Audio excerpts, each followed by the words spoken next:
Hello? This is Chief Victor Brito from the Rockville Police. Oh my, yes? What if your life spun out of control because you thought you were doing the right thing? You're being investigated for fraudulent money activity? Well, that's not possible. No way. We think this may be the work of some very dangerous people. They already know everything about me. You felt threatened, maybe even in danger. I wondered, will I have to change my name? It was quite terrifying.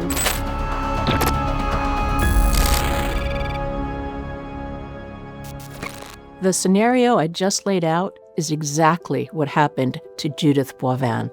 Judith's is a tale of incredible resilience and empowerment, and she made it her personal mission to help ensure that what happened to her doesn't happen to anyone else.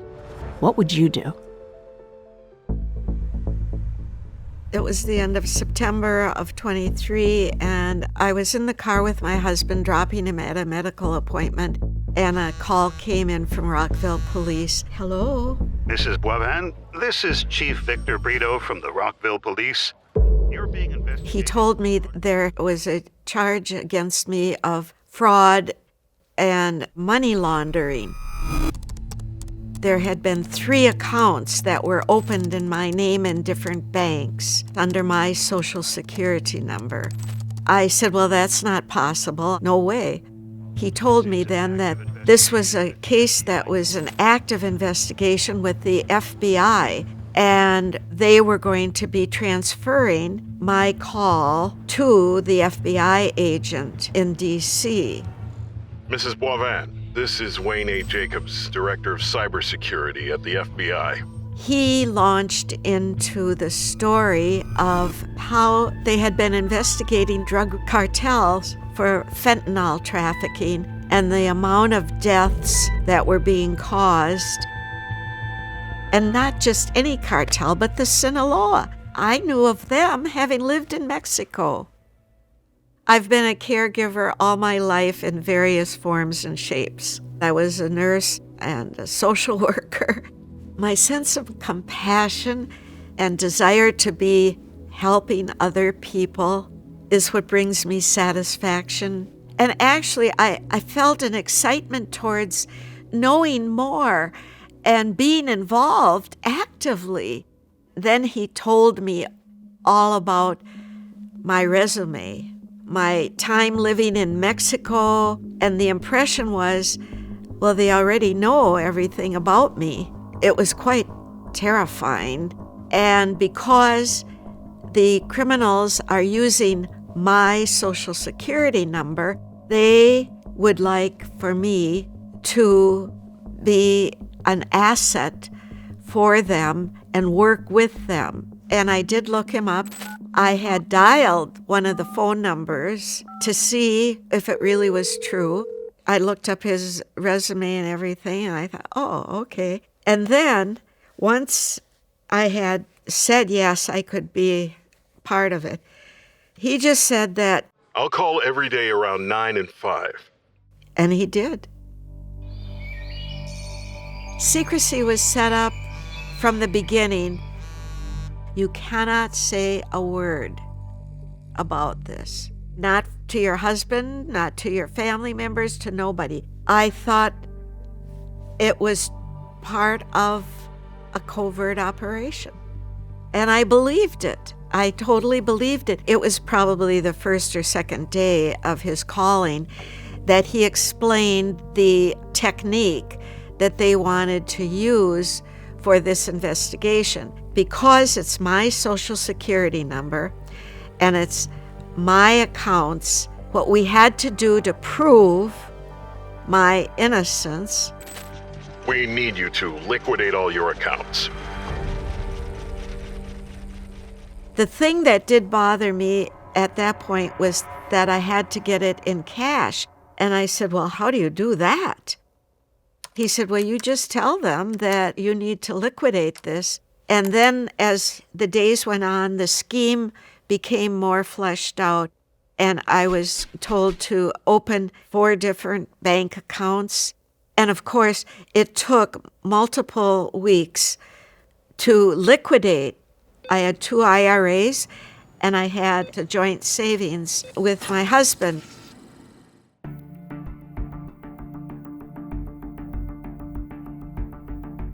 The instructions for sending the money was I would take the amount I had, which was usually $20,000 bundles.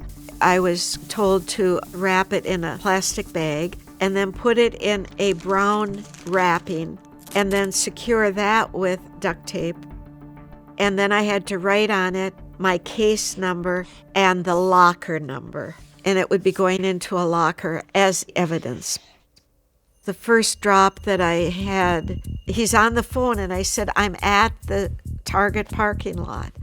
The vehicle came up and all I remembered was that it was a black SUV and it was an Asian driver with a mask on. He just kind of nodded at me. He rolled down the back window of the vehicle and I took the bundle, just put it in his and got back in the car. And then the imposter was on the phone. Stay there. I'll tell you when you can leave. I made the drops 5 different times. All of my money was given away from the middle of November until the middle of December. $595,098. When I made the last money drop, Officer Jacobs told me, I'll be leaving town December 15th for about a month.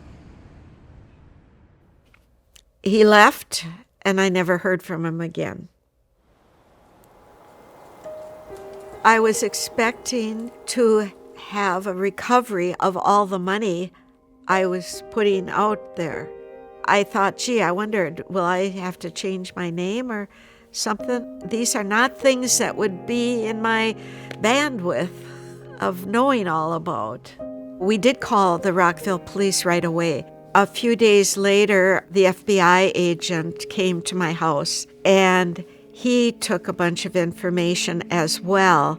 And I said, but how come you came? He said, well, Wayne A. Jacobs is my boss, the real Wayne. And then he did share with me that they had been investigating since 2019.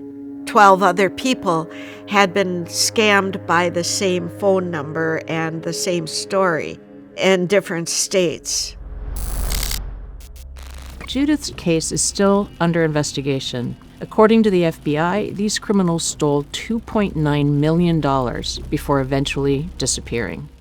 What happened to Judith is known as a government imposter scam. There are so many sophisticated scams out there. Talking about each and what the specific red flags are just isn't enough anymore. So we decided to focus on educating people about the universal methods criminals often use to execute fraud. An unexpected contact that yields heightened emotion and contains urgency.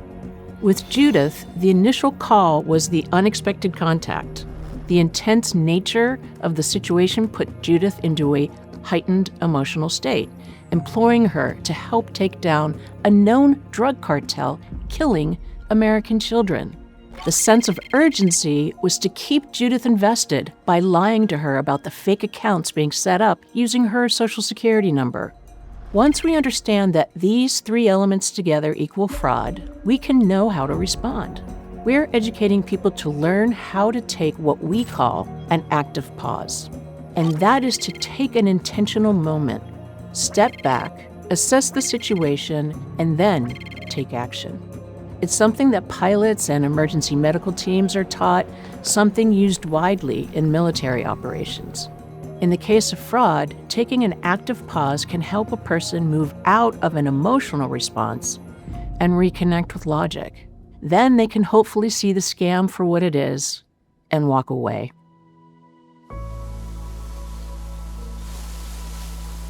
My daughter found AARP Online and found the fraud group, which I had no idea what was available.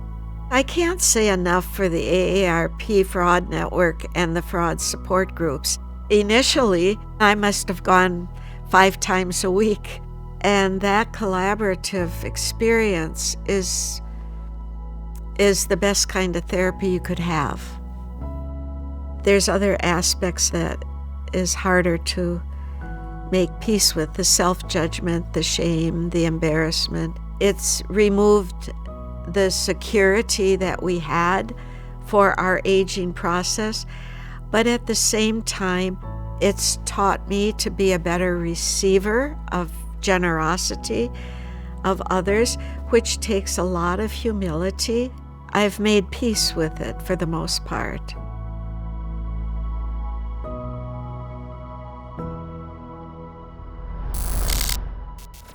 We are so grateful to Judith for her bravery and commitment to helping others by sharing her story. If you or someone you know has been targeted by fraud, we can help. AARP Fraud Watch Network is a free resource for all. With AARP as your partner, you'll learn how to proactively spot scams, get guidance from our fraud specialists if you've been targeted, and feel more secure knowing that we advocate at the federal, state, and local levels to protect consumers and enforce the law. $158.3 billion was stolen via fraud in 2023 alone. $61.5 billion of that was from older adults. If you're a victim, you're not alone.